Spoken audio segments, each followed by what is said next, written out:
Well, welcome to the next installation of Super Fun Game Review Podcast. Go! Good enthusiasm, everybody. Let's introduce ourselves once again. I am Steve. I'm Gaseous Ralph. I'm Hamill. I'm Harry. I'm Liquid Clark. Thank you, Clark. You made my joke. Thank you. All right, so for tonight's discussion, we have done Metal Gear Solid, the original for PlayStation. Let's kind of get an idea of everybody's beginning thoughts. I'm a little biased because this is one of my favorite series. Everything else, it's beautiful to me. So anything else you guys have to say negative-wise, fuck yourself. Carrying on from that, Ralph, what did you think coming into this? Have you played before? Yes. I have played before the podcast, and a big fan of the series, Metal Gear Solid in general, and Metal Gear, the older ones as well. But love it, love Kojima, the whole thing. One of my favorite franchises, absolutely. I have played and rented it when I was younger, when it first came out. Got to a certain part and stopped playing because I was bored of it, so got to retry it. So I knew really nothing about this game going in. So I will not have a biased opinion tonight. Nice. This is just me sitting down for the first time analyzing this game. There were things I liked and there were things I did not like about this game. So as we get into it, I will give you my fair and honest opinion of it. All right. There's a lot of nostalgic feelings for this game from me, and playing through it again, it just brought up a bunch of really joyous moments for myself. I'm digging that. And again, keep in mind, everybody, you can follow us at Twitter at Super Fun Podcast, and Facebook Super Fun Podcast, just Super Fun Podcast. All around, we're good to go. Say Super Fun Podcast. Super Fun Podcast. Game development. All right. Well, let's get into some game history. We're starting in 1998. Before Y2K and everything else. Wait, This was made in 1998? Yeah. Well, I believe it had a 3-year development. I think they started back in 95. Yeah. Well, they didn't release it they until did. I mean, obviously you had for Nintendo Metal Gear, and then that's where you started first hearing about Outer Heaven, and an ongoing theme throughout the game. But it took a little bit to get there. So I guess since it's kind of tied into, then why don't we talk about like the NES and the MSX versions of Metal Gear, where it started on the MSX and then it was ported to the Nintendo. Then the Nintendo of America, I think, made Snake's Revenge, which was like its own sort of sequel to Metal Gear for the NES, but it's not connected to Kojima at all. No. And he made an official sequel, Metal Gear 2 Solid Snake, for the MSX or the MSX2, which has a lot of cues that are a lot of similar to Metal Gear Solid, and it's almost like a soft remake of Metal Gear 2, in that it has a lot of things like, I think, the helicopter and the elevator sequence with the guys in stealth suits. Like all these things are lifted from Metal Gear 2 Solid Snake and then adapted to Metal Gear Solid. Well, the only thing I really picked up from it is that they're trying to streamline it a little bit to kind of incorporate some newer things, along with giving you that little bit of nostalgia at the same time of, bringing it to PlayStation compared to Nintendo. Yeah. There's that. And also, I don't think Metal Gear 2 was actually released in the United States. It was like a Japan exclusive, so then they made Metal Gear Solid and it was worldwide. Mm-hmm. It was also like one of the first games that was really incredibly cinematic the way it was. It was a lot of other games would go on to copy this kind of storytelling and things like that. And I personally and historically, I think it's a very groundbreaking game when it comes to what it tries to do with story, what it does with characters, and things like that. Absolutely. Not gonna argue that at all. We also have to keep in mind Metal Gear Solid came out the same time as Ocarina of Time, which I'm sure we can go across the board and say that's one of the best games to come out for its time, but where a lot of magazines and a lot of reviewers were putting Ocarina of Time out of 10 and pretty much comparing, N64 to PlayStation, Metal Gear Solid was pretty much their 10 out of 10. Yeah. These were the two unicorn games that broke the mold and really came out of it and actually had more than just your regular gameplay to keep interest, where they actually had the cinematics, which, we started getting with our RPGs and, some of the other action shooters where it was actually something that you could sit and watch other than just play, and made it more interactive. All right, so let's get into the story. Oh, a little I'm bit. sorry. I had a couple points with. Oh yeah, go for it. So a couple Remember- little fun facts. I don't really have like huge discussions on these, but I definitely want to get these out. As far as like distributing the game, just so they can make it well known, they distributed 12 million demos of this game. More copies than the game Wow. actually sold. Like they were really pushing that game out there. So I'm sure, like, I don't know if you guys remember the old like Game Pro magazines. Yeah. That had this Yeah. little disc in it. Yep. I'm sure there was a ton of those within those. I bet you if you can get it still like a sealed copy, I bet you that would be worth something. Oh, Probably It's not. possible. You know what? I don't know if maybe I have one. Actually, I know I have one of the demo discs Dude. laying around somewhere. Real quick, actually, can we just do a quick poll? Like, who had a PlayStation when this game came out? Me. So I did. there's I three. think I did. Four? Okay, I Three? didn't actually. I was Three. I was still a Nintendo fanboy. I was Ocarina of Time. I didn't play this till years okay. later. Yeah, I had it. I think in the first week, I convinced my mom to pick it up for me. Nice. Yeah. Yeah, that was a good Christmas once that came along. Yep. That was the first year I got my PlayStation, actually, I believe. Or no, that was a little late. When did PlayStation come out? Was that a 95, 96, or? I'm really not trying to date myself right now with when that actually came Steve, out. you're old. Steve, we're all almost 30. Except Oh. for Ralph, who's over 30. Son of a bitch. And Harry, who's recently 30. I thought I stuck under the No, radar. you there. wouldn't. No. That's a big ass radar. It's cool, man. I'm going to be 30 in like 3 weeks, so Gotcha. we'll... What about hammy Yeah. cakes over here? What about me? 22. 22? Yeah, Wow. they call me Babyface Babyface. because I got them baby cakes. That was weird. Cut that, please. Really? No, that that does shit stand. I was just going to enhance the audio on that. Baby cakes. But no, real quick, I got a couple other points that I want to get across.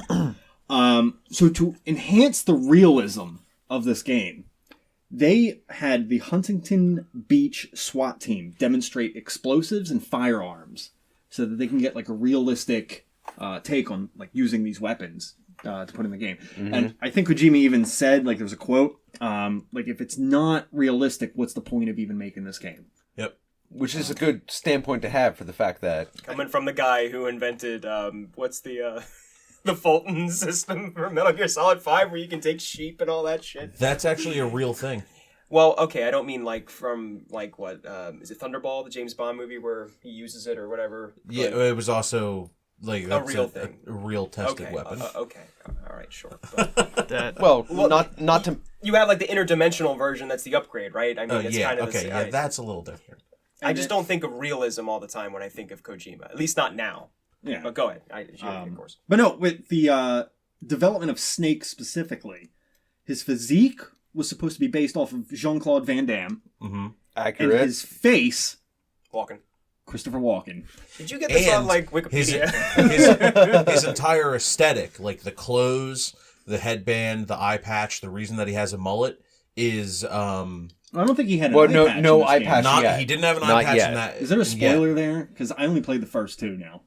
Not exactly. That's No, that's it's kind of not. like a prequel. He doesn't like It's- lose an eye, kind of. No, well, yeah, right, we won't get into Yeah, that. we won't- That's yeah, we that's don't have to another get into that. episode. We'll spare you for that. But you mean Snake Plissken, of course. Yeah, Snake Plissken, Kurt Russell from Yeah. Escape from New York in From L.A. comics, That's the main aesthetic that they were going for with him. You guys seen that movie? Yes. no. Really, you're missing out, man. I know I have it. I Fantastic just movie. haven't watched it. Fair enough. Now, is it true he got his voice from Batman? Because the way he was talking like this. That's all I no. could think Snake of the whole had time. it before Batman. Your Yeah. timeline. Whatever else is. Oh, okay. Christian Got it Bale backwards. is a fucking ripoff. So fuck him.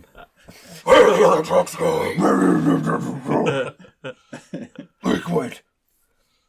But pretty much when you're bringing up like the realism of it, the fact that there's a game that actually incorporates DARPA, period. Oh, that's true. It's, and let's be honest. In 1998, who was talking about nanomachines? Nobody, especially when you're talking about a game. Period. And now we're in 2016, and it's finally starting to be a real thing. Stealth camouflage, Remote control guided missiles. That's like a thing the now. Nikita. Story. All right, so let's get into some story. Obviously, it was a little long-winded at times between the codec, the cutscenes, and everything else. I feel like maybe like 80% of it actually pertained a little to the actual game, the story, and then they just could have cut a lot of stuff out. What are your thoughts? You don't cut Kojima. I don't know what you're talking about. Every second was absolutely vital. No. Everything. Even Nastasia? Did everyone talk to Nastasia or Nastasha? I don't remember how you say her name. Actually. Nastasha? Yeah. She was an optional codec. Nastasha, Nope. nobody. Romanenko? Yeah. Talks about the weapons, yeah. The sexy Russian. The sexy Russian. Yes. This is a most very good weapon to use to kill people. I'm not making that up, by the way. I believe you. All right, well, you seem to be negative, Hamill. The story, okay, this is supposed to be a spy game. Why is it in the middle of firefights we got to talk to people about, that used to be my brother, and now let me just go into the backstory of that. Bitch, I don't care. I really don't. Half of the stuff that they put in should have been pages or something you pick up if you want to read the full story. Half the time when they were talking about some kind of backstory, well, this person goes to this. I was like, all right, let me go get something to eat. Like, I could not stand it. And I had it in the background just playing and listening to it. I could not stand the story at all. Did not like the story. Blasphemer! I mean, me personally, I think the story's great. I like the character development. I play games for that reason. I like RPGs. The whole reason that you don't see that secondhand stuff in pieces of paper and collectibles and stuff like that is because that's not Kojima's vision for it. Like, Kojima is very, very much the guy that's like, I want you to experience the story that I want you to experience. I want you to experience it in its entirety, and here it is. Like you don't have to collect things usually to experience Kojima's full story. That and then a little more on top of it that you weren't expecting.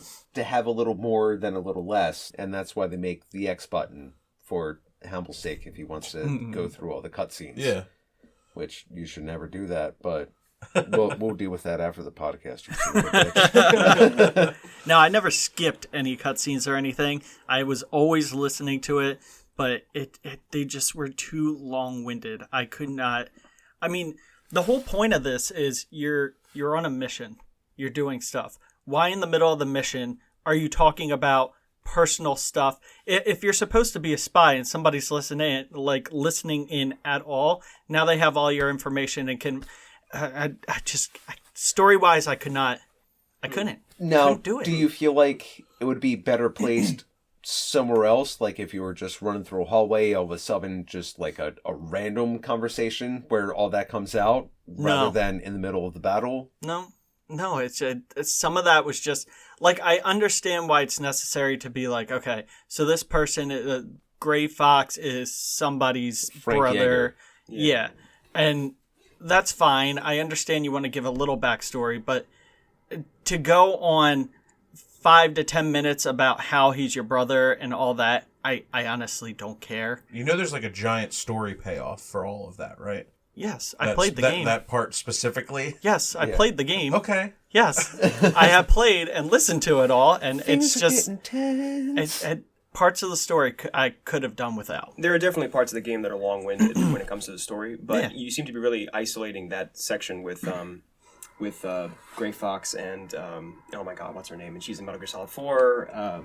What's the Naomi? Naomi, thank you, Naomi. You seem to be really focusing on that. Like overall, it does sort of. I don't want to say it breaks the fourth wall because I'm not sure that's the right thing, but okay, so the entire story takes place over how much time? Is it one night? Yeah, it's night when it starts, and then the morning, like when they're done, it's morning, and they ride off into the distance. Right. Mm-hmm. So you're right. It's like, there's this, we've got a time crunch. They're going to launch a nuke. Everyone's going to die. No, let's have this little moment. Let's talk about, like, you know, how I was raised and he killed he killed my parents and everybody else. Right.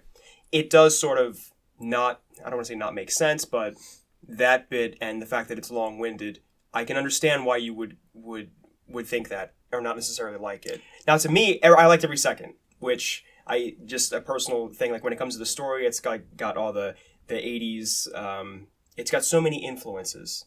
It's got that classic, like, action or spy movie feel to it. Those are the things that I really enjoy about it. And Kojima has seen hundreds of movies. He was going to be a film director. This is his big, like, you know, this is one of his, if not his masterpiece. So when it comes to all the content that's there in the story, I really don't have any complaints. I like it all. We'll see. And if it was just spy, almost, it was supposed to be like a spy blockbuster movie kind of thing. Sure. I get that.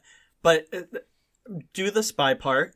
That's fine. Give some little backstories on things. Like, not even just that. The whole clone thing and talking about Big Boss the entire time. Like, I understand that. And I get, you know, a couple sentences on that. Even 5 minutes on that.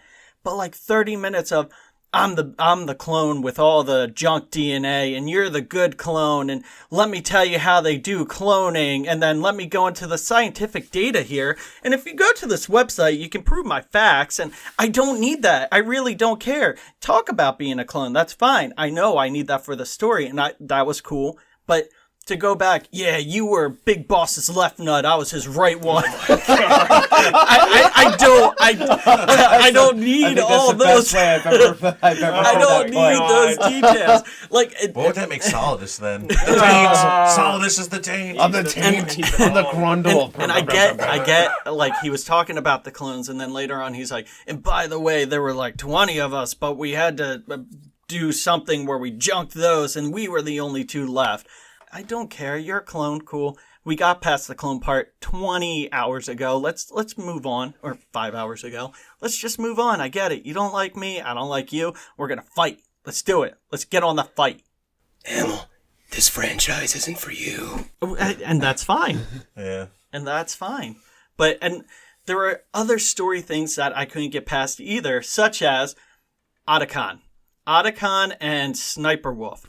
He was so in love with this person. He loved her so much. He loved her so much. Then, as far as I can remember, I don't remember you don't see more them together. than... Yeah, you never see them together. But he formed this... what's it called when you start loving your captor? Stockholm. He had Stockholm Syndrome to me. It was like... Well, Snake accuses him of that. Yeah, and I let's don't also even remember that. be honest. Sniper Wolf, she's sexy as shit. So let's let's just say, I don't know if some sexy blonde Russian really do it for you. who can shoot a man down from like a couple hundred yards out. That gets me popping over here. She's like, what, 320 pixels? She gave you yeah, a good time. Okay, and about like 62 of them are blonde. And come on. But when they're talking about towards the end, where he's like, we lost both our loves in there. I was like, bullshit. First off, you didn't love Merle. Yeah, you were getting some kind of a hard-on for her. As with every single woman that was in the game, Snake was like, yeah, let me get inside that sock puppet. Hamill and then, also just revealed what ending he got. Oh, yeah. Well, let's also be honest at the same time, though. The amount of time that Snake and Meryl knew each other is probably less than what Otacon and Sniper Wolf knew each other, because they were already there. They were at the base.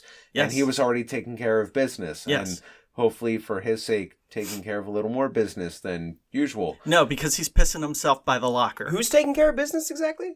Are you saying Otacon is getting it with Sniper Wolf? Well, let's be honest. That's not going to happen. I was gonna say, I think she gave him a handkerchief. That's about it. Yeah. A handkerchief? No, your hand motion makes it. Yeah, absolutely. Yeah, exactly. If you don't mind me chiming in, though. I do. We don't want to hear Harry, your how are bit. We don't want to hear your bit, Harry. Someone else? What? Overall, I will say the story is what kept me engaged in the game.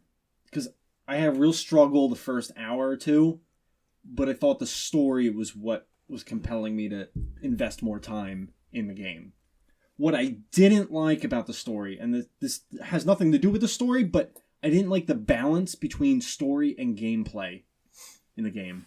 I thought it was like 85% story 15% actual gameplay of the game. It was so close to just watching a movie at certain times in the game.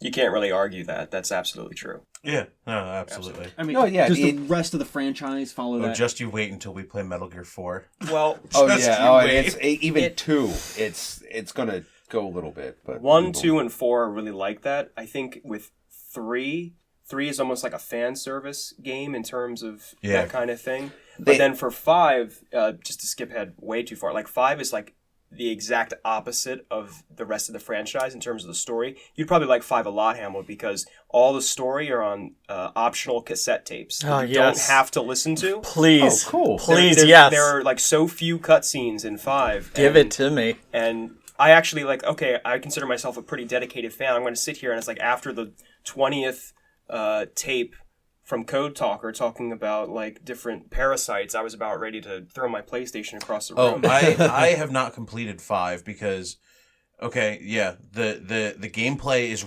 really fucking awesome, but But right now we're Storyline's discussing just- Metal Gear Solid 1, boys. Let's Yeah, get back to it. Well, Yeah. That's we'll true, keep on we are. topic with the story. So I will say, But that Kojima. I will agree where it's pretty much it does feel more like a movie than it does a game. But at the same time, with the gameplay in between, which we'll get to gameplay in a little bit, I like the fact where the story actually goes to keep me, personally myself, captivated. So, again, I have a couple points here, and we don't have to get in a huge discussion with this, but I did want to get these things off. Did anybody else think Master looks a little like Wesker in the codec? A little bit. A little. I mean, Yeah, we I can mean- get to the codec. And Master's been around for... Which game was he in? Was he in 2? Metal Gear 2? No, he was just in. I think he made a bit of an appearance in 3 because think he's he's kind in of an 3, old though. school guy, but not so much. I don't think Which it is was why the- I He's don't all know. over 5. Matt, which I haven't got to 5 yet. That's sitting on top of my PlayStation 4 right now. But Master's a bitch, and he sure let his hair down, so we actually know who the hell he is. Okay, so just 1 second on Master Miller. Like that is kind of like a big retcon. Okay, in Metal Gear Solid, Master Miller has like this. They keep liquid poses as him or whatever, and they say, Yeah. "Oh, he trained Snake or whatever." Like, there's none of that in the newer games, which are set in the past. Like Miller's developed as this whole other character, and then he's just sort of like, "Oh, he was found dead in his like hut somewhere in Alaska." Well, I mean, And it's with like it just. newer games other than 4. 4 is the only one that picks up after 2, because 3 and then the 5, Peace the Walker. Phantom Pain and everything else. That's still prequel, which that's Big Boss. That's not Solid Snake. Yeah, I know. But in Metal Gear Solid, doesn't it say that there's a connection between Snake and Miller? Like he's like Master, he used to train him or whatever. We never see that. Yeah, they did mention something like that because when he first popped up, I'm like, all right, now who's this guy? He mentioned it, and it was like, oh, okay, I can accept that. Move on. Cool. He'll be calling me every 20 minutes too. Yeah, for a covert option, there was a ton of people tapping into that codec. Yeah, It was it's a like, fucking I party line. That's what it was. I couldn't help but overhear. It's like, how are you overhearing this? It's like you probably shouldn't be overhearing anything. Because, I mean, it sounds like with that equipment, they have no way of regulating who's actually listening in until they can Everybody's make it Well, just there a- was like a closed frequency Yes. and an open frequency, but The monitor's off. Yeah, the monitor. Yeah, the Monitor, monitor. yep. They would leave a monitor on, and everyone could talk to Snake and just hop in, or it was just like single line. Also, how does the monitor work with the small bones of your ear? I don't know how the codec works. No one does. Kojima doesn't know. Which I actually think that's starting to get a little more into our next topic. Wait, I have other points. I'm sorry. Oh no, Harry let's is keep not going. done. Oh, Sorry, I kind of Harry, sat back Harry while you is guys were full over here. going over that story for a little bit there. So how did this make it into the game, like past the creative writing stage, but the name Deep Throat? It's I a mean, was there- throwback. Watergate. If anything, I'm just going to make a point from the last podcast. Japan is weird. It Yes. really is. Who I mean, said that? honestly, let's. If anything, Yeah, back if to you want Rouse. to, if you Who want to said get that? that deep into it, no pun intended. Oh, deep throat. Easter eggs. Look, Deep deep throat. throat. I mean, but- Obviously, you think dirty, but it has to do with Watergate. Yeah. Okay. All It has to Yeah. do with And he's- a mysterious person who was known for having a deep voice. Yeah, I he thought. calls himself Deep Throat because he's in the same situation as the actual Deep Throat was during the Watergate scandal. All right. That's where that came from. Exactly. He choked a little bit. Oh Now, my god. towards the end of the game, I don't know if you guys remember this statement, but they were talking about like how many nuclear warheads there are in the world, and just like the real threat that is among us. Anybody get this like hidden public service announcement? It wasn't It's hidden. not that hidden. Well, not hidden. That is was plain as like day. 40 Sorry, in your wrong face. choice of words, No, but you're just like very in your face. Like was this whole game to sell you on? Yes. Nuclear wars could be a real thing. We should really look into this type. Hey, the you weight, just you know, had the fun facts for the and past the- 9 hours, but here's an actual thing that's going on in your world. Be yes, afraid. and this is not the end of it.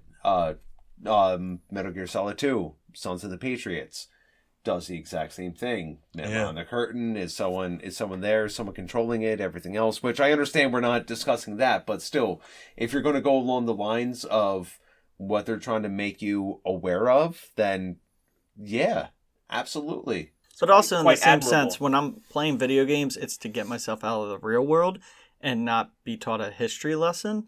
So as much like I get it, I understand why he was doing it, and that's cool. But even at the end, to bring up all those facts and stuff, I was like, okay, I'm done the game. Just give me a cutscene and let it be over. You really It's- didn't it's- like this game. yeah. No. Well, Don't it's get me not wrong. even at, like, I the- liked the game. I did not like the story.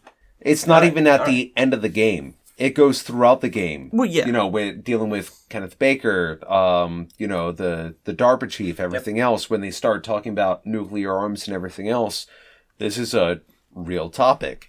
And this was something that was actually going on at the time. And, you know, fast forward 18 years later is still a real thing. And everything in this game series, they've incorporated real life that's actually happening, you know, talking about nuclear arm deals.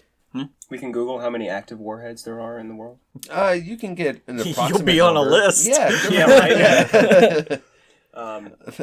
Ralph would not be in the next podcast. He would be taken away. I was snuffed out of existence. I have a question about the story too. I actually wanted to make one point Sure. about the nukes before we can move on, and I have to address the elephant in the room, which is the Twin Snakes, the remake for the GameCube. I do know for a fact that when they remade the game, they actually updated all of those stats and brought that to up to Really? speed to when they made that remake for, you know, how many nuclear weapons there are, or, you know, how, like MUF and all that weird stuff about not weird stuff, but the facts about the nuclear weapons. All that was updated for that time, so they fast forwarded like 5 years. They cited a few more countries as few well. more countries. Yeah. Yeah. That's pretty cool. interesting. Yeah, that's interesting. Yeah. Sorry, what were you going to say, Hemmel? Okay. So towards the end of the game with the key cards, Oh, God. Hell is not your pal. they It's terrible. they stated, enter these key cards, you will either start or stop Metal Gear. If he's already on, you'll turn him off. If he's off, you'll turn him on. So if he's off and just sitting there, why are we using the key cards to activate him? It was very obvious that you were activating him, and I didn't want to continue on because I'm like, I really shouldn't be doing this because all the things are up, not locking it into place to start him. So why am I turning him on? I Because you thought that was a didn't trick. know Yeah, that that at was the it. time. I know it was a Yeah. trick to turn it on, but as somebody who's not a covert spy, trust me, I'm far from it. But seeing as Liar. how they told me, hey, if it's not on, don't turn it on, and seeing that it's currently off, I'm going, won't this turn it on? So why couldn't Snake see through that? Because he literally just listened to a conversation where they said Yes. they had activated it. I know, but why didn't he question, like, yes, they said they activated it, but it didn't do anything. It wasn't moving. It wasn't doing anything to show it was on at any point. Well, they were just saying they were ready to launch. Yeah, it He doesn't. doesn't. He doesn't intimately know that technology. And it doesn't actually have to move to say it's on. You can just hear it. And he's a soldier. That's just what he does. He just follows orders, which is kind of like the theme throughout the entire game, where it's like, Yeah. I'm gonna say this. This is the way it is, and That's pretty much it. So I need you to go do this. Okay. I'll go do my job, or at least what he thought it was his job, which if anything brings it more in tied to the story where he's like every other soldier. They're just sent to do whatever their job is. And it doesn't matter if it's more public, more covert, whatever it is. That's what he's there to do. So he's there to follow orders and execute what needs to be done. So would you say that Snake is just an old killer hired to do some wet work? Oh my God. No? Sorry. Yes, I would. No, I would say that. I'll agree with that. Oh my God, Ralph. He's not that old, though, at this point. In the Not timeline. yet. Not yet. Hasn't That slowed him time. down a bit. Time paradox. And do you have a question, Harry? Because I got another question. When you do the final fight on top of Metal Gear, how, like, you just shot him out of it, the thing was moving. I know you go unconscious, but in what point does he go, well, while he's asleep, let me go throw Merle up there, let me get everything ready so that way when he wakes up, we can fight on Well, top. let's also be honest for the fact that there was a point where Meryl got shot through both of her legs Yeah. and her arm, and she's still going. Yeah. I mean, I don't know if this is quite story or... PFG. By a Yeah, PSG, but- she wouldn't have an arm. She wouldn't have legs. No, Yeah. she's still moving at the end of the game. Well, not for me. If you did, someone hit select during the torture You know, scene. it's really funny, Steve. I keep picturing you dressed as like Otacon and like the pixelated version of Sniper Wolf, like walking into the sunset. He's thinking about you banging Sniper Wolf. Yeah, there you go. I'm okay with this. You should probably play Twin Snake. She's got more pixels. It'll be Oh, I got twin snakes for that bitch. Oh my god, what does that even mean? That doesn't mean anything. It means everything, damn it. Tag in, tag out, Twin Love Snakes. on the battlefield. Oh my god. Do you believe that love develops on the battlefield? I think it does. I've only known her for about 3 hours, but it's great. Gameplay. So let's hop into gameplay. Loved it. Sarcasm is real. No, Not sarcasm. you loved it? I loved when I could play the game. I loved it. I really Okay. thought it was interesting. And I loved being able to run around, hide and stuff. Never used one of the boxes because they always got me shot. Yep. But I really liked the gameplay itself. Well, I will say you did not utilize one of the most important things in the game. Oh, yeah. Which is the box. What? It's just the box. Use the box. Nope. Oh, never yeah. did. What's in the box? The box creates some of the best dialogue in the entire series. Like when you're hiding in a box, you can listen to the other soldiers talking about stuff, and they'll give you clues onto like where ammo is sometimes and stuff like that.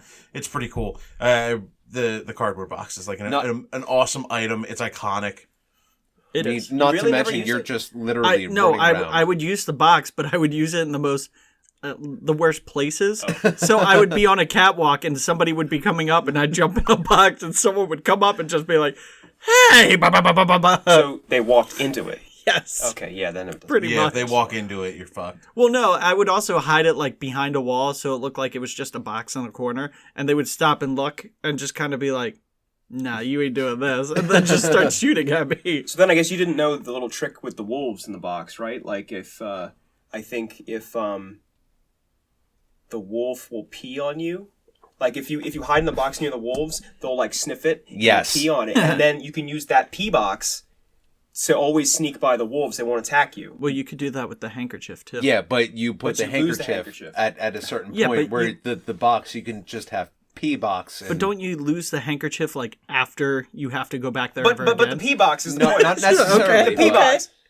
I wish I would have known some of this before going into the wolf area because I ran frantically every single time. I shot a ton Really, of them. when Otacon was like, "Hey, the wolves really like me. I have this handkerchief." Like you didn't put that together, like to equip it. Nope. I didn't either.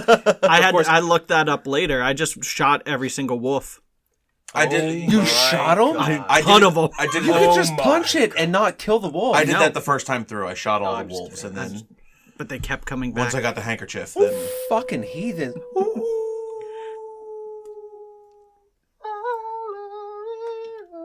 And moving on. That's the voice of every dead wolf you just shot. You Good. son of a bitch.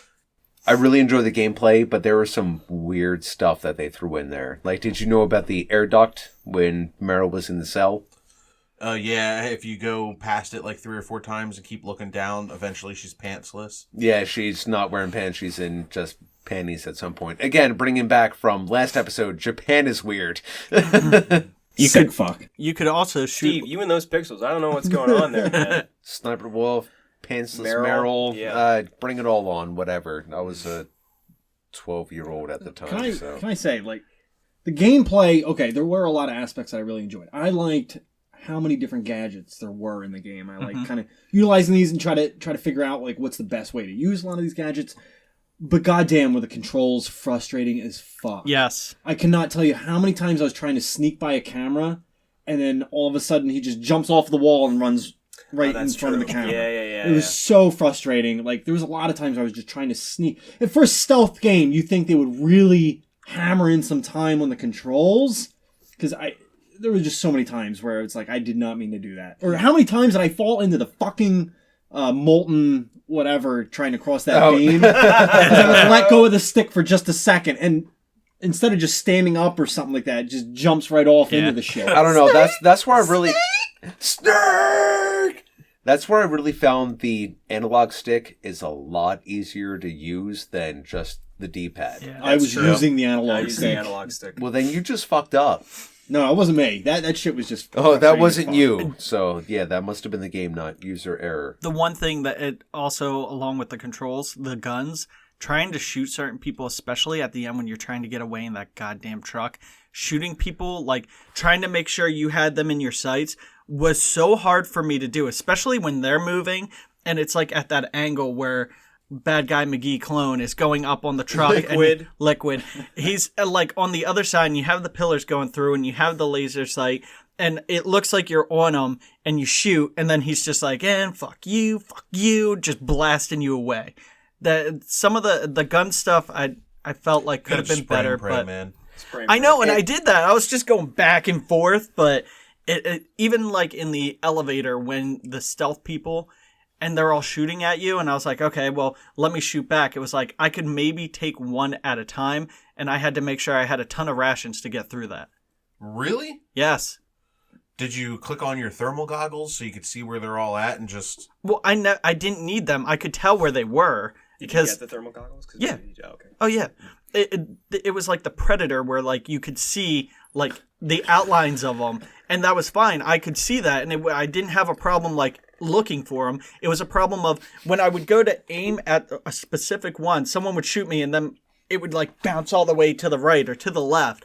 And then I had to recalibrate and hopefully get 1 or 2 shots in before they shot me back, and then I would Are you talking the sniper shots? just any kind of, like, handgun or machine gun. Fight. Every time she shot you, Which it one? would veer off the camera, like, way to the left. Yeah. That's where your diazepam Yeah, comes in. diazepam Yeah, were you helps you using with the that. diazepam? No.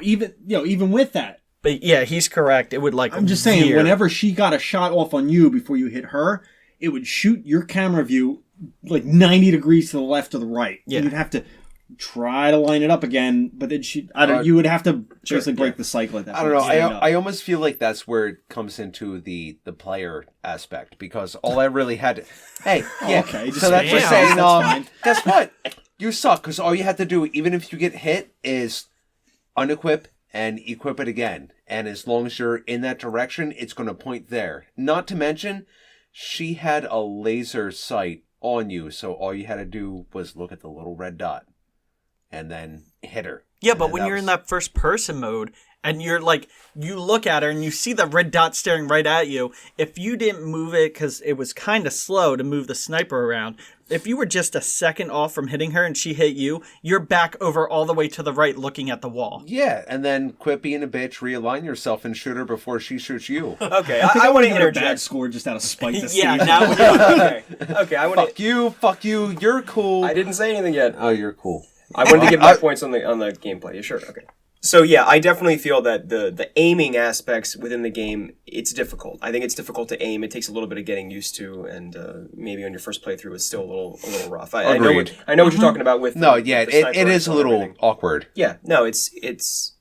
I don't want to say it's unique, but it's almost like it's a little archaic when it comes to the aiming. Yeah. which I understand because of the time and everything. Yeah. I can understand that, and that's why I'm not like, well, this game sucks because of the aiming. No, you're a it's hater. Just, no, it's there. no, I told you, I love the gameplay. Yeah, well, you know. Yeah. Well, it also depends on what difficulty you play through, because if you play through easy, it's going to line up your shot a little more. Normal, they're going to give you a little bit. If you do hard or Extreme. you know, I'm a little old school, so I play through extreme. You get Are you kidding nothing. me? You play through extreme? Yeah. Yeah, not this time. I played for this because this is probably the first time I played the game in about 10 years.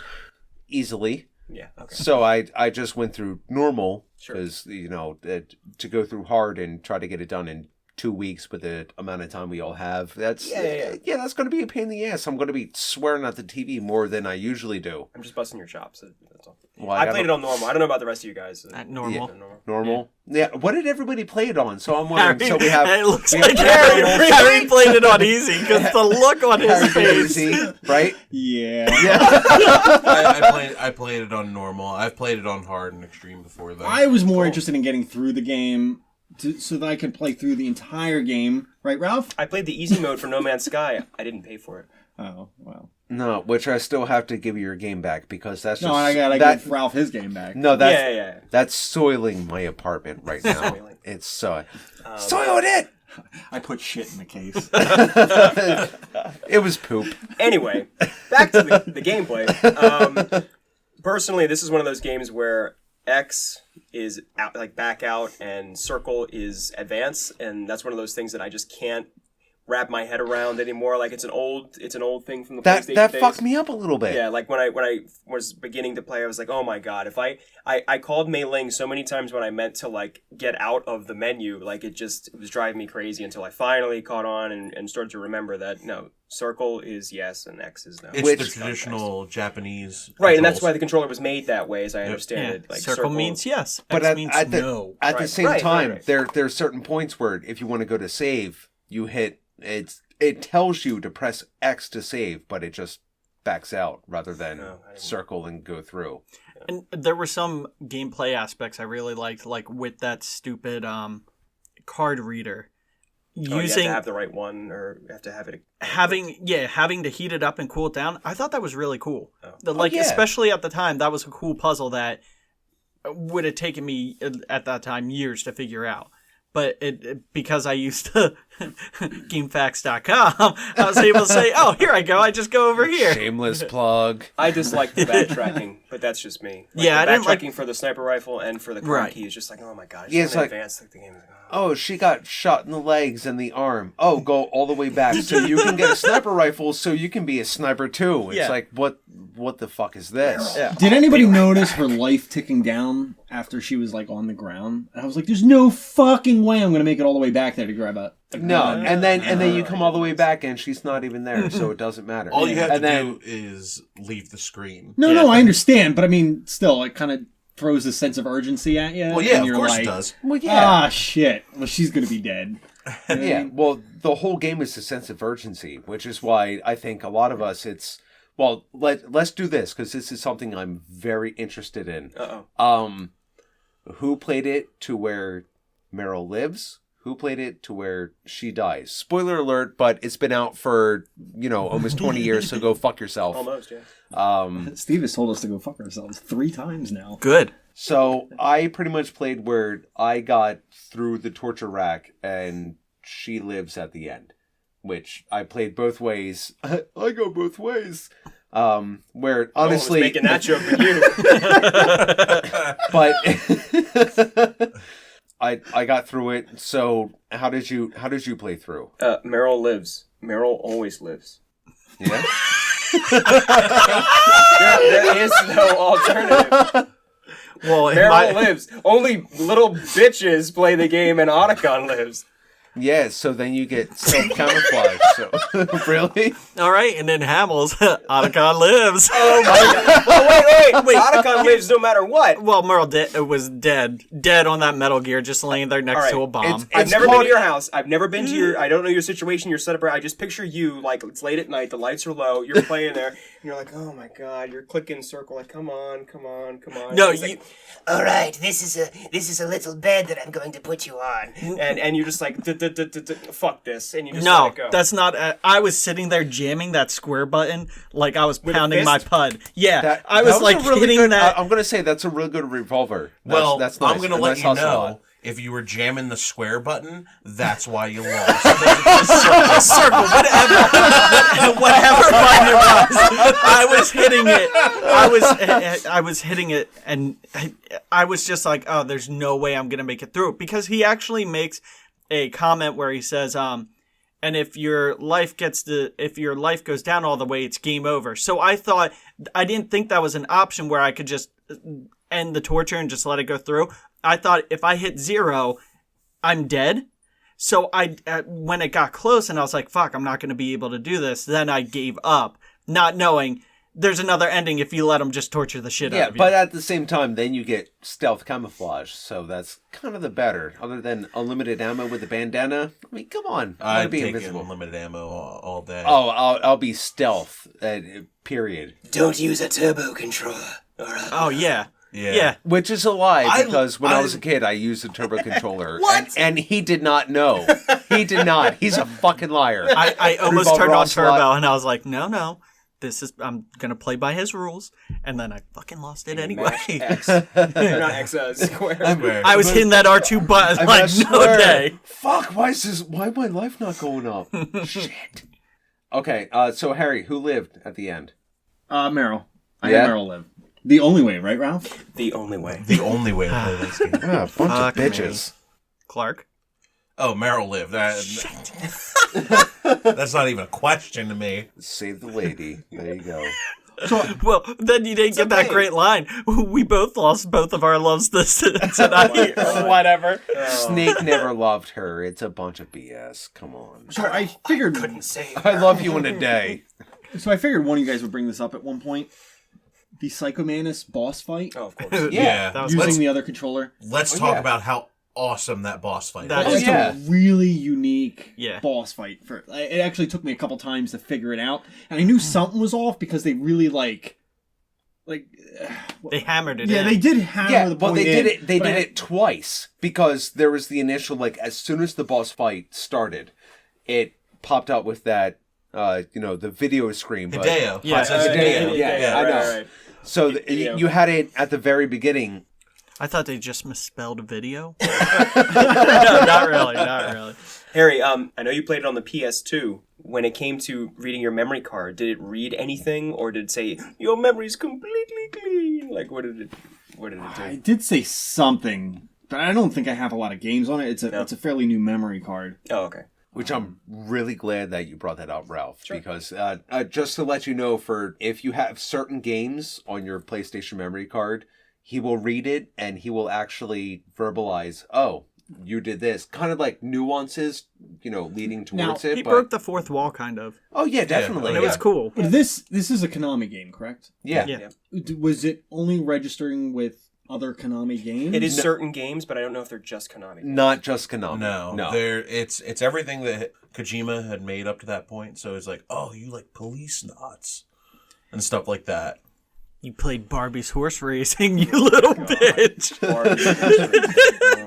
You like to race horses. I see it. And what's cool is, even though Twin Snakes is not a particularly good remake, it will read the GameCube card and say things like Super Mario Sunshine and Mario Kart. Oh, really? Double Dash. Oh, that's awesome. is cool. Yeah, That's yeah, no, See, no, I never had the honor of playing the Honor. Twin You Snakes. use that word loosely. Yeah, Loosely. very, very Yes. loosely. Let's I've always be wanted to honest. play it, but I know I'm going to be disappointed about it because I'm kind of like one of the purists for Yeah. for Metal Gear Solid. So I know they changed some stuff that I would not appreciate.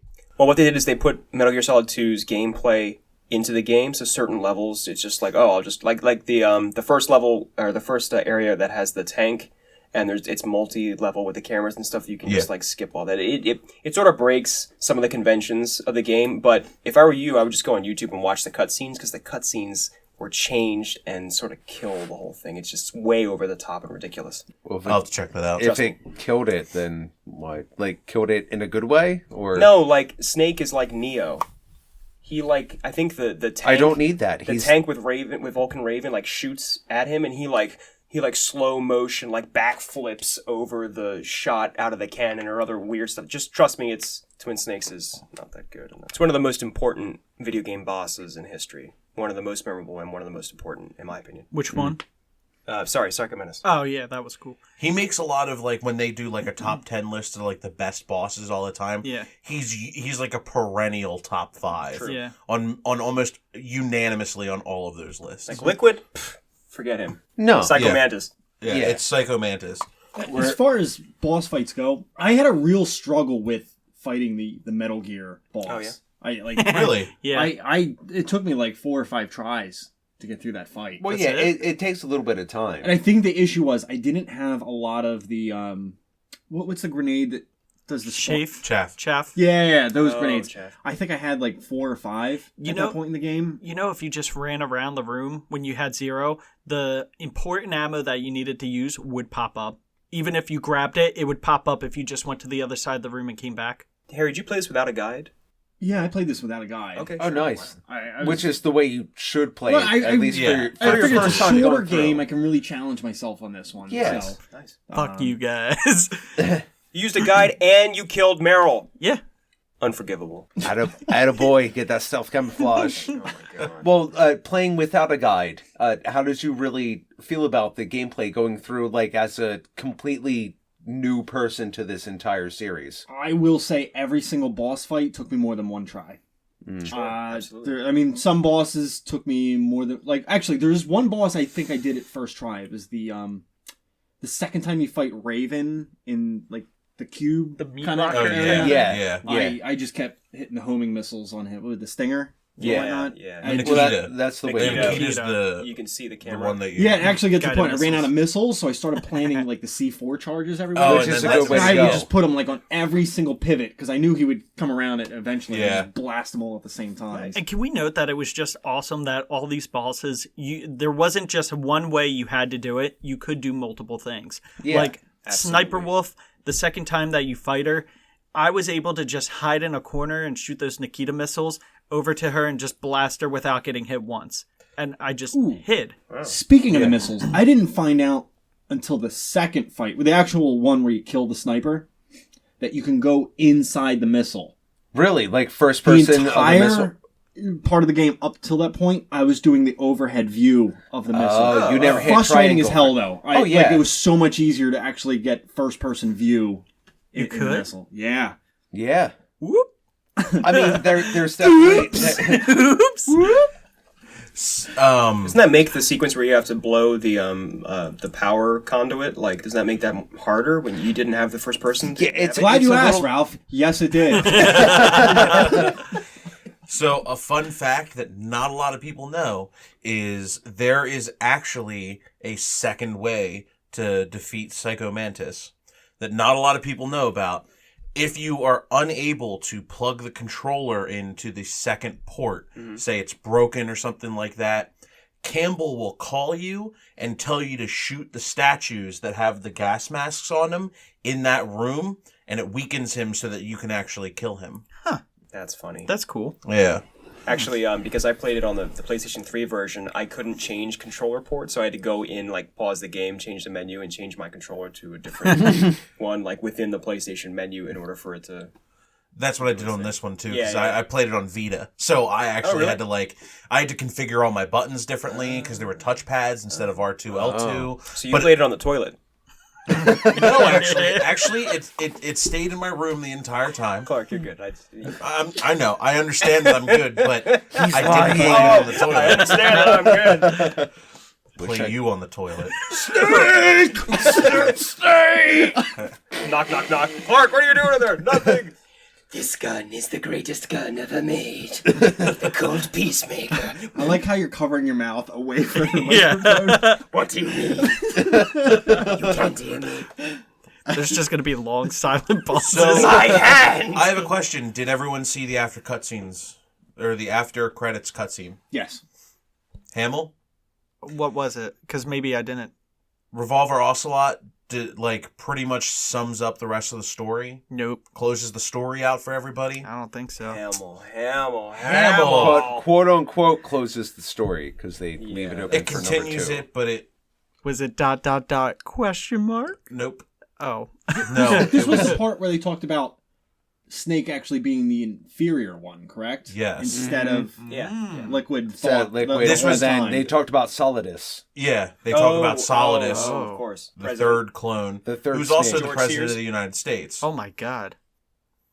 You missed all that. You clearly don't care. And like I said, I love the gameplay. The story can go fuck itself 3 times. Now you got to play it again. Nope. Which actually, Solidus makes an appearance in Metal Gear Solid 2. Who does? Solidus. Jesus Christ, oh my god, I'm gonna smack this kid. Resident George Sears. Which I will say, at least when, kind of getting a little off topic, if you kind of enjoyed the first one, number 2, okay, with the exception of like half of it with Raiden, he can go fuck himself. I hate that character so much. At least storyline, number 2 is awesome. Up until playing this game, that was the only one I played in the series. You played Number 2 2? first? I played 2 first. I played a bunch of that with you. Did you? Yeah. Your They first play time with playing each it. other. I block out a lot of memories with you. Thanks. Thanks. I You're appreciate getting that a cute lot. over here. I don't know what's going on. Do you two want us to clear the room? Or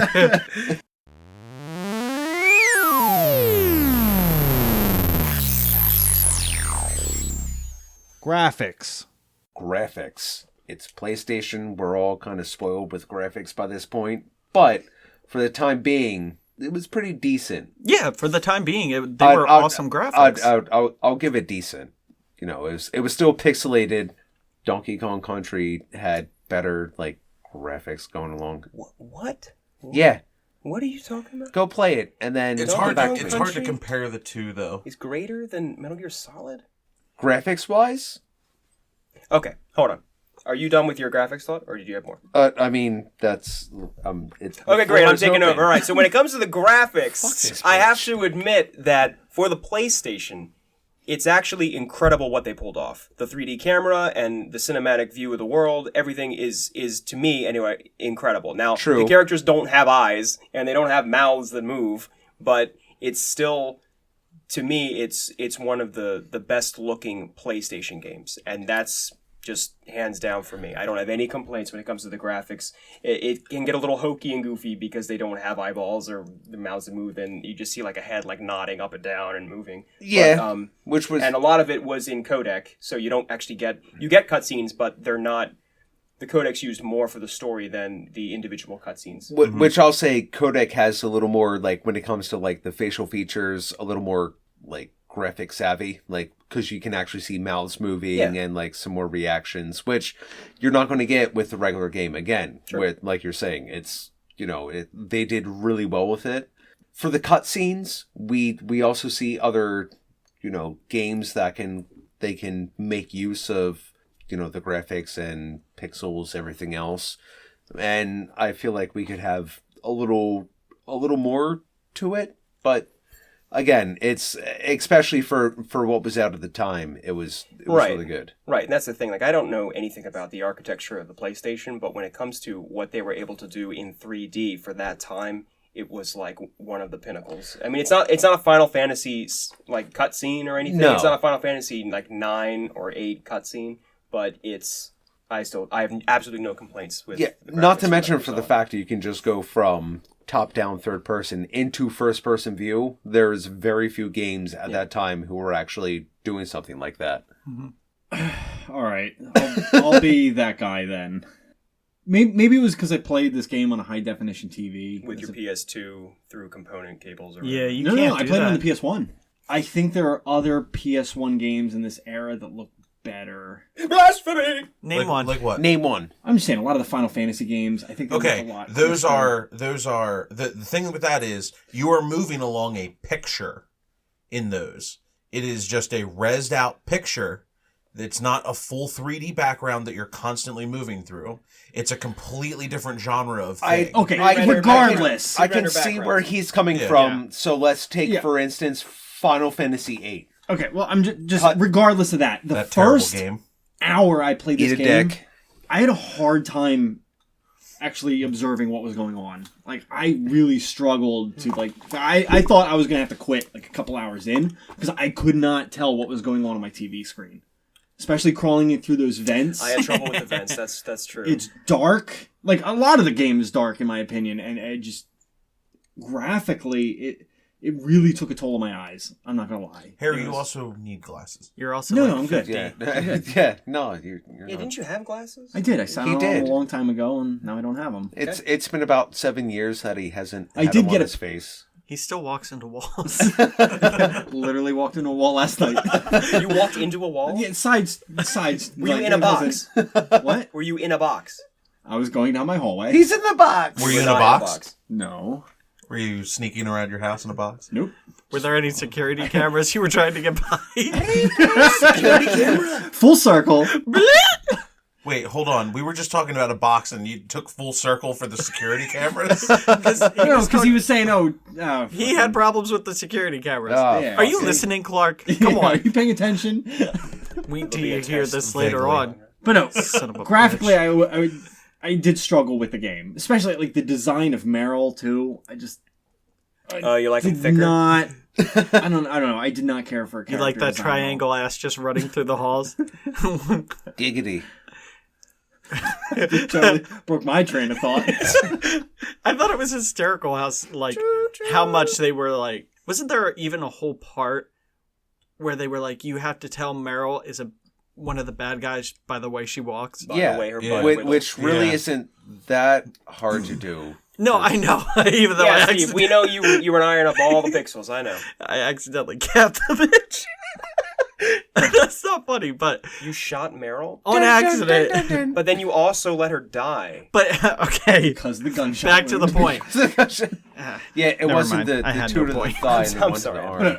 Back to like the graphics though. Like there was a point in the game where you had to blow up a discolored wall. It was basically what concrete or something like that. Oh, It's not yes. painted, right? Yeah, Right. I struggled finding that wall. And again, I wasn't using a guide or That makes anything like sense. that. I had a hard time just looking at this TV and finding a different colored wall. Like You didn't try knocking?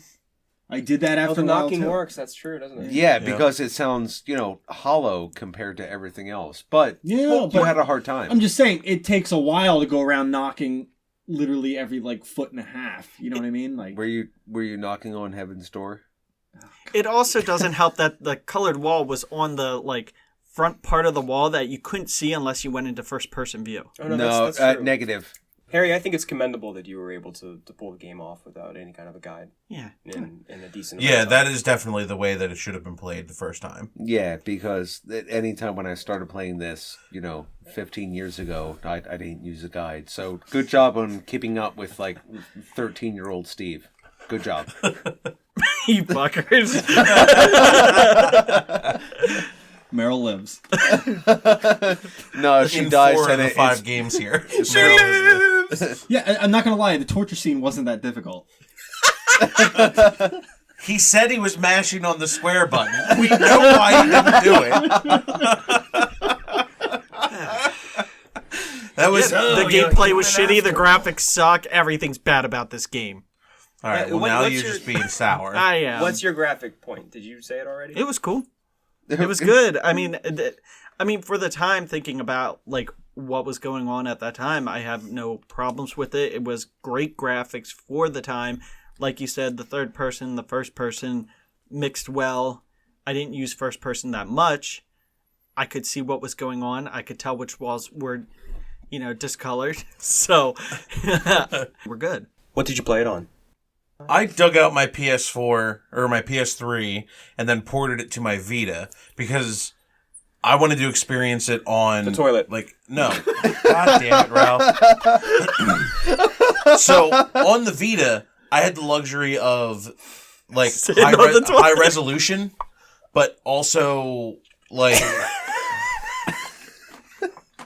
on the toilet. Harry is dying. Oh, You want to regain your shit. composure there? I'm good. There you you go. good, Harry? Vita. You done? Oh, was I distracting? No, just a little bit. Every minute. I of mean, my everyone life. stopped and was staring at you at one Back, point. back to when Clark was sitting on the Clark toilet. and the Vita. Okay. Again, to clarify, I didn't play this game on the toilet. Liar. In the bathtub with candles. Yeah, it was in the Some bathtub. box wine. Gonna find my baby, gonna hold her tight, gonna have some Metal Gear delight. Why? Why not? Why not? Thank you. Harry's gonna have a Hamill. 5-minute section to cut out in the middle of the podcast. This all stays in, buddy. Yeah, it's in there. All right, so playing on the Vita because it was a lower resolution, I kind of got to experience like what it was like to play on a CRT, but it was like crystal clear CRT. Like it was like a super expensive CRT.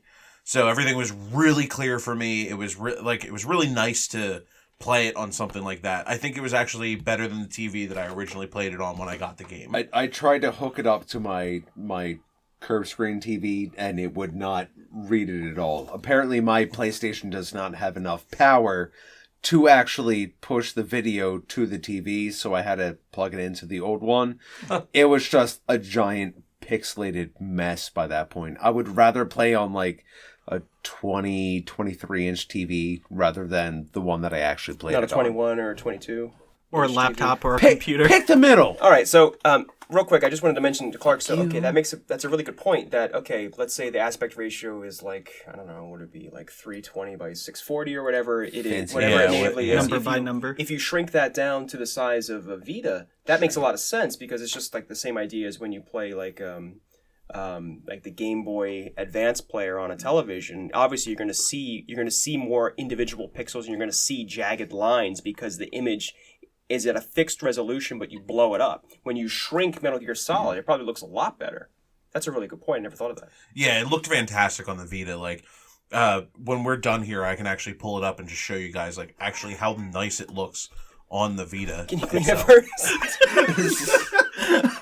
You'd be doing it on the toilet. Yeah, I'm gonna pull my pants down, start taking a shit. Halfway through, I'm gonna invite all of you into the bathroom, and I will show you what it looks like on the Vita. So you admit you played it on the toilet.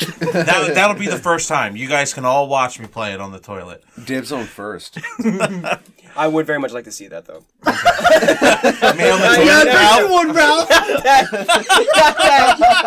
Jesus Christ, Ralph. Not that! No, You just walked right into that.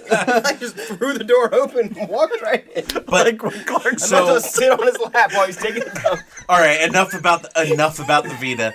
I have one final thing. Like, I actually really like the aesthetic and character designs in this. I thought they all looked awesome. It was the only weird thing I have about it is when Gray Fox pulls out like the hand cannon that he has when you fight Metal Gear at the end. I was like, where the fuck did that come from? That is pretty But- bizarre. But like everything else, I loved how everyone was designed. Otacon looks exactly like if you described his character to me, I would have him in my head. Which brings up a great point that I somehow managed to completely forget. The like art director, the designer, Yoji Shinkawa, a lot of his concept art for all the characters and everything, you can find it online. It's really, really awesome and interesting. It's like art. You should have it hanging up in your room somewhere. I use the Gray Fox like for all my desktop backgrounds, like Yoji Shinkawa, Metal Gear Solid, and you'll find all that stuff. It's amazing. Also, if you like the artwork from him as well, he co-illustrated the Metal Gear Solid Omnibus. The graphic novel, right? Yes. Yeah, okay. I have it. I think I might have purchased it from you when you worked at the comic book store. Oh, throwback. Oh yeah, real big throwback there. Takes it way But back. but yeah, that whole entire thing is like it's an entire comic that is the cover art from Metal Gear Solid 2. Like if you can remember it or look it up later or something like that, the entire comic is this like crazy paintbrush style, amazing artwork. If you have any interest in reading further into Metal Gear at all, that omnibus is amazing. It's right up your alley, Hamill. You get Yeah, all more the story. You All the might story. actually like that since you are a comic fan, Hamill. Yeah. You can take it on the toilet. You can. I have read that on the toilet. It all comes full circle.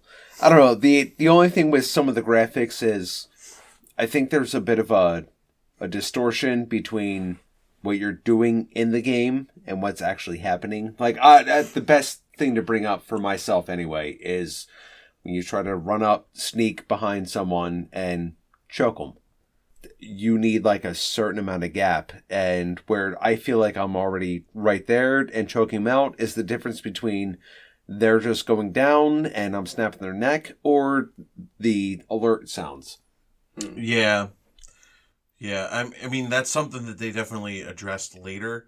But like if you get too close to something, and it's very hard to tell when you're at that sweet spot to choke somebody out, or you end up throwing them.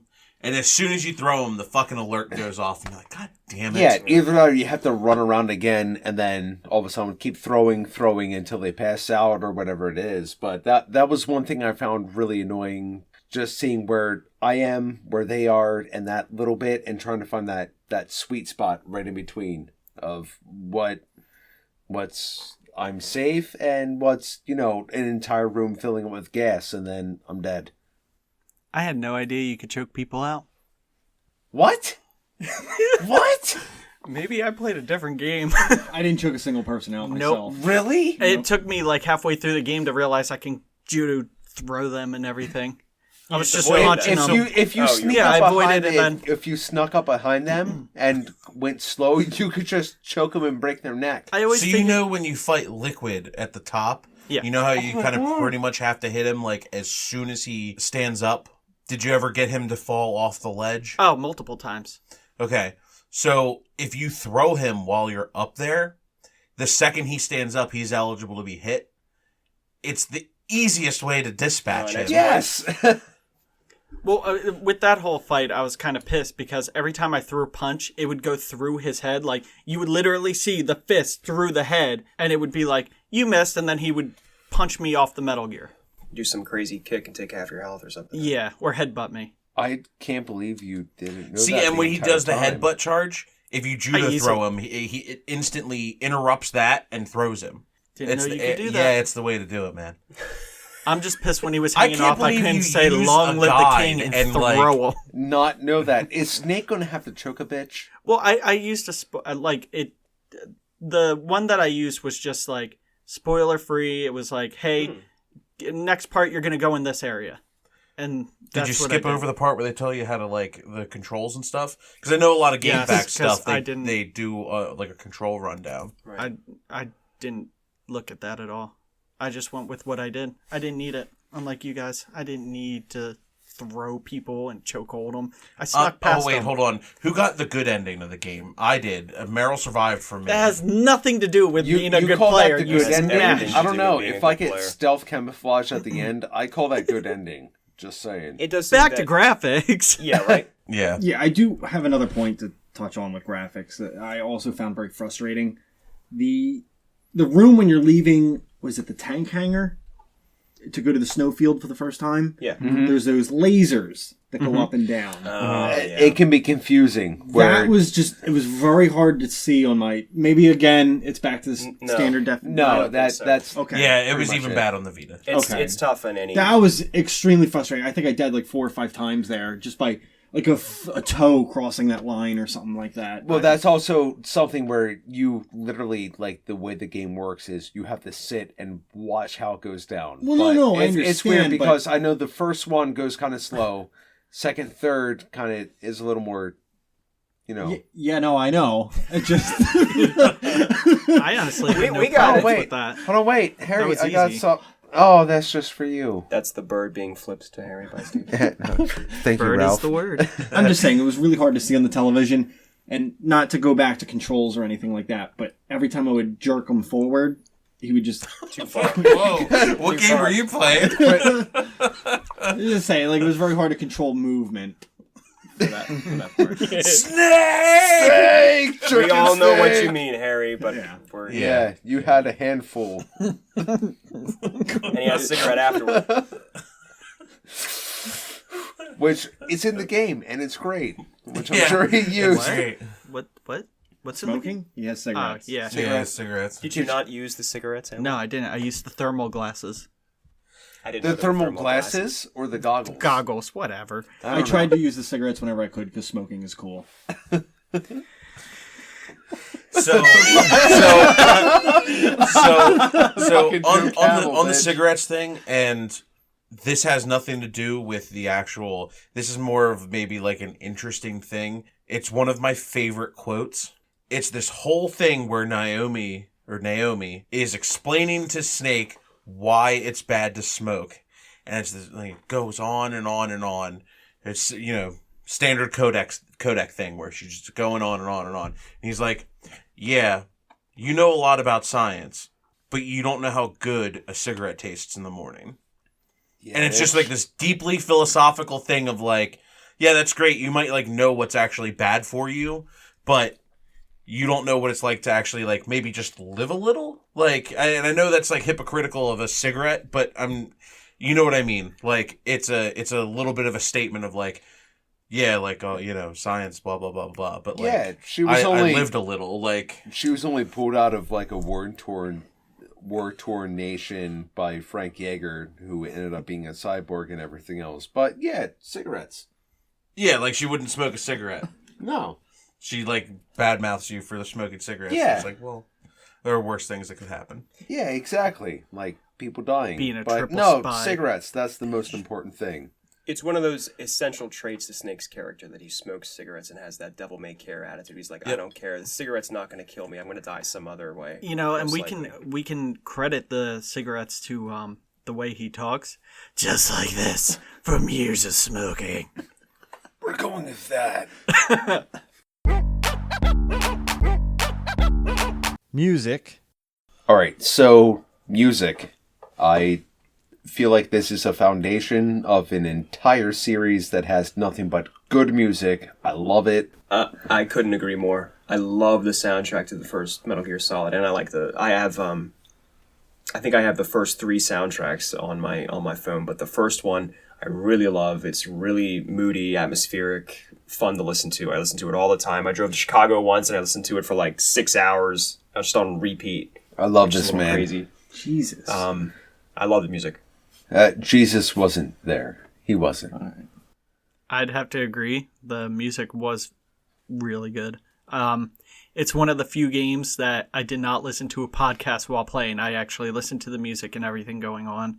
So, props. The music was really, really good. Starting when you get the Konami screen and it's the ha ha ha. That I was like, all right, this is pretty cool. I like this, and then it just got better from there. So, music's cool. Overall, it was good. I think it set the tone well for the game. And I did like how they implemented, during like really tense moments, that the pace of the music would like really kick in. I thought that was like a good attribute of the game. But no, I guess overall the music, I'm not going to hate on it or anything like that. I don't think I would listen to the soundtrack or anything to that extreme of a level. Because you're a bitch, but that's okay. But no, I'm not going to bash on the music. I think there's better out there. I think the music is iconic for what it is. It feels like a opera the entire time. I think it plays well to the story. No, I actually think the music is really good though. I think it's iconic, and it's just something that you have to listen to. I can't really say much more than I think it's amazing, and I think it sets the tone for the entire series. It's music that is built upon through all of the games as well. Well, it definitely sets the mood for everything that's happening, whether you're just sneaking through one area when things start to get a little intense.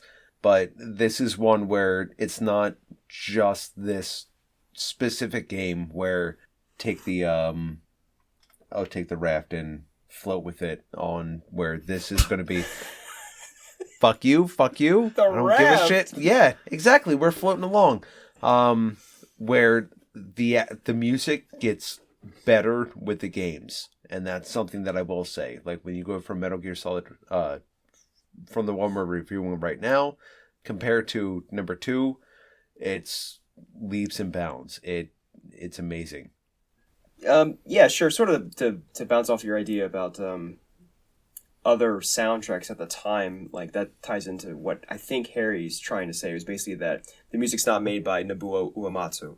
Basically, it's not Final Fantasy 7, 8, or 9 in terms of the scope and the instrumentation and the just technical aspects of the music and how memorable it is. I wouldn't necessarily say that the Metal Gear Solid soundtrack is on the same level as Final Fantasy 7.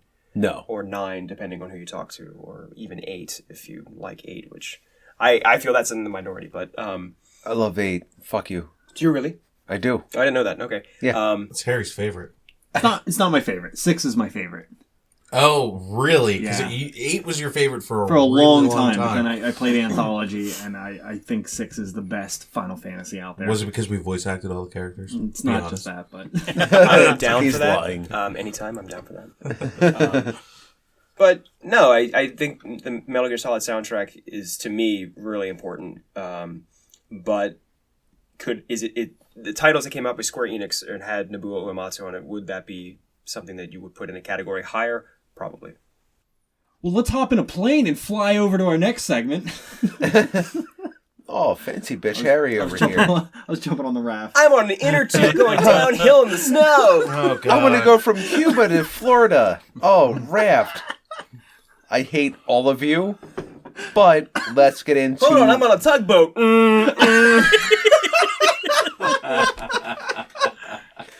Oh, you can all eat a dick. Seriously. I'm going to be hosting one of these days. Payback's a bitch, I understand. Okay, no, that's fine. Yeah, you just wait. That's me firing up my Metal Gear.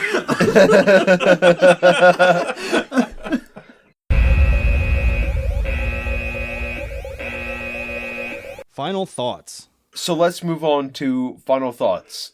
Ralph, what are your all-around final thoughts on the game? My all-around final thoughts. I love everything about this game. I love the history, the background, Kojima, what he was able to pull off, he and his team, the artwork, the music, everything about this game. It's like a time capsule. I really feel like I said the exact same thing about Earthbound. But for Metal Gear Solid, I really I can't give it enough praise. I have very, very few things I would say that are negative. Love it. Love the franchise. Have multiple copies of it. Beautiful. Mr. Hamill. Gameplay is definitely fun. Music, everything. The game itself is fun. The story, I wish they would have cut back on. If they had, I would have been more interested and would probably go to 2 and try that, or even 3, depending on your suggestions. But if the stories are that long, I just can't. I can't get invested that much into it because I did not care. With that being said, though, it is a really fun game to play. I did enjoy playing it. So I will say going into this, I am happy I played this game. I think it was one of those games I've been wanting to check off my list for quite some time. That being said, I think there's a lot of nostalgia that goes into grading this game, and I think, not that I'm coming off as putting down this game, but I think it's a little overhyped, in my opinion. I think the strongest aspect of this game is the story. I think that was what really kept me invested and interested in the game, but I can't overlook the complaints I had with the controls, the issues I had staring at the graphics and trying to figure stuff out with the look, and the music. I mean, it was good, but I don't think it was the best. So I can't overlook these facts when we get to like grading. But I will say the story I think was pretty solid. Metal Gear Solid. So what you did there? What a God, dickhead. just die. All right, Mr. Clark. I think the game is incredible, and I think it's iconic.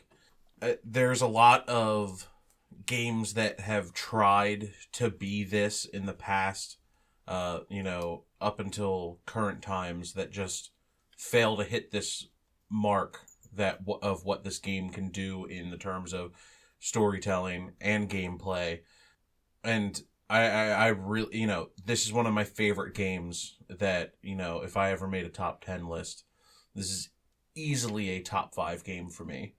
I would maybe lump the whole series as that because I love all of the games.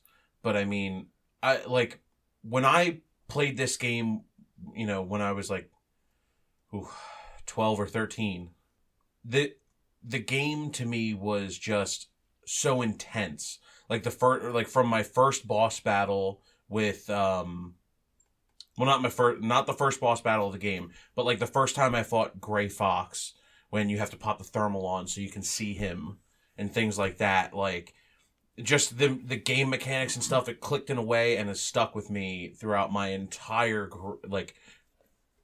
gaming lifetime. And it's just something that I have always thought was amazing and iconic, and I've always held in high regard. That's something where I can say I agree with. It really set the foundation for a lot of games that came afterwards.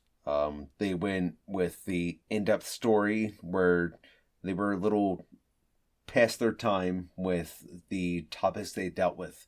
So you're talking nuclear things, technology, talking about nanomachines, or pretty much anything where it really got in-depth with, the topic at the time, and even, going forward on that. For the fact that it's really, some of the storylines and everything else, I really think this was a game that kind of pushed the edge a little bit compared to some of the other ones that were out there at the time.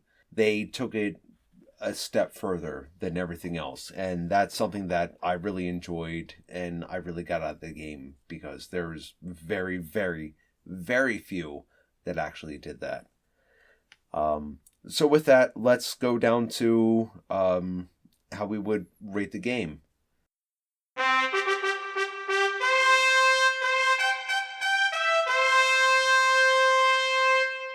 The score. All right, so So, Clark, how many toilets would you play this one?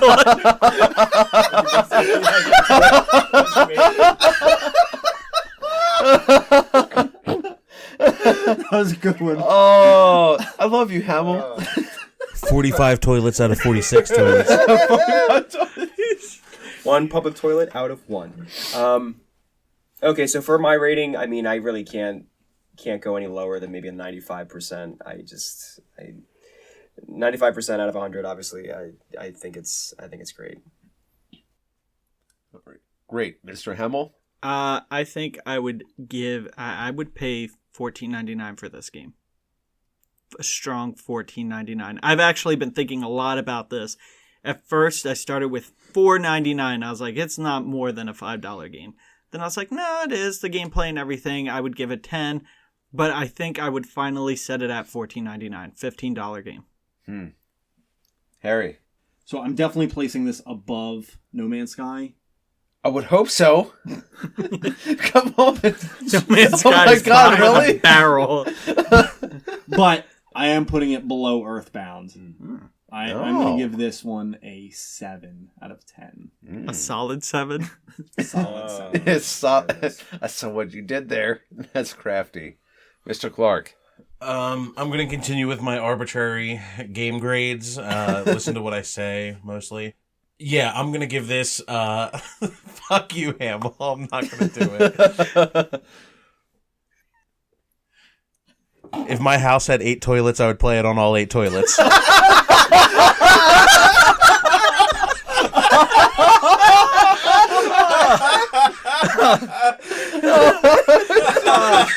felt so good. It was the right answer. That's perfect. You can't get much better. Solid answer. It's solid. Oh God, they don't stop coming, solid. and they don't stop coming, and they don't stop coming.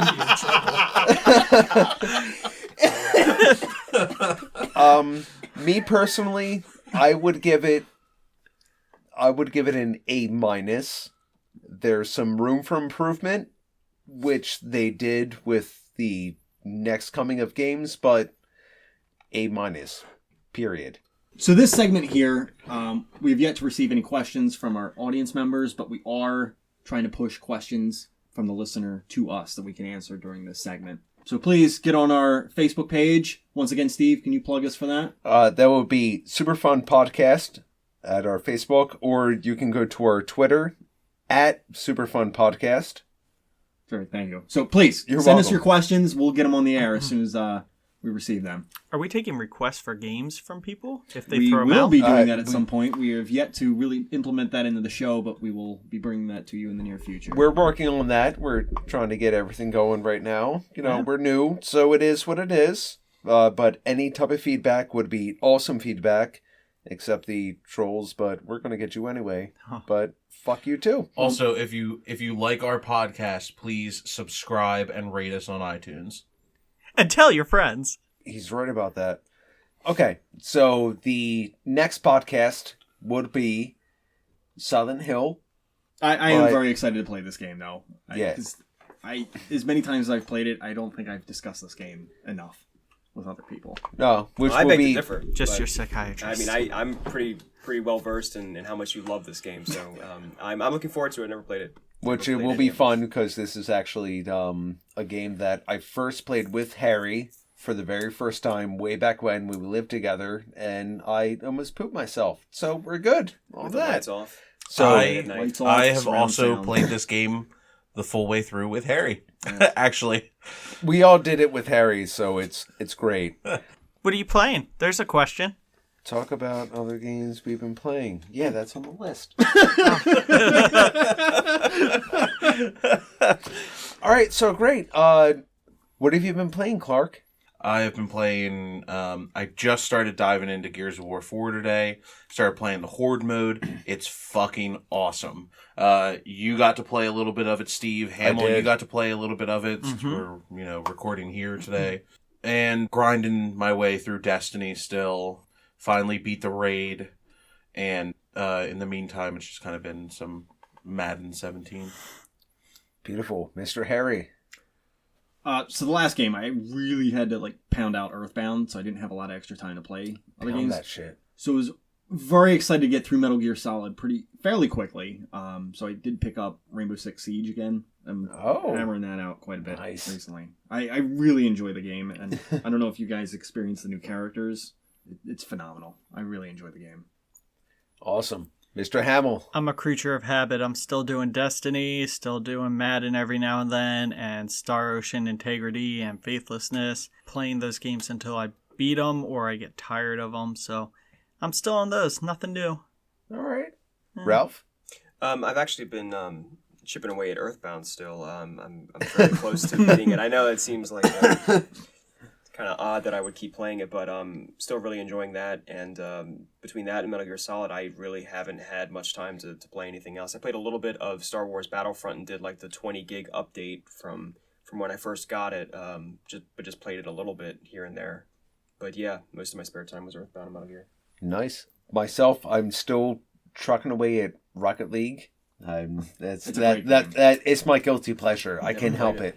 But since bringing out the PlayStation, I actually picked up Croc, Legend of the Gobos. Yeah, taking it back a little bit of Tony Hawk Pro Skater because I found that game too, and I've been eyeing up my Final Fantasy VIII again.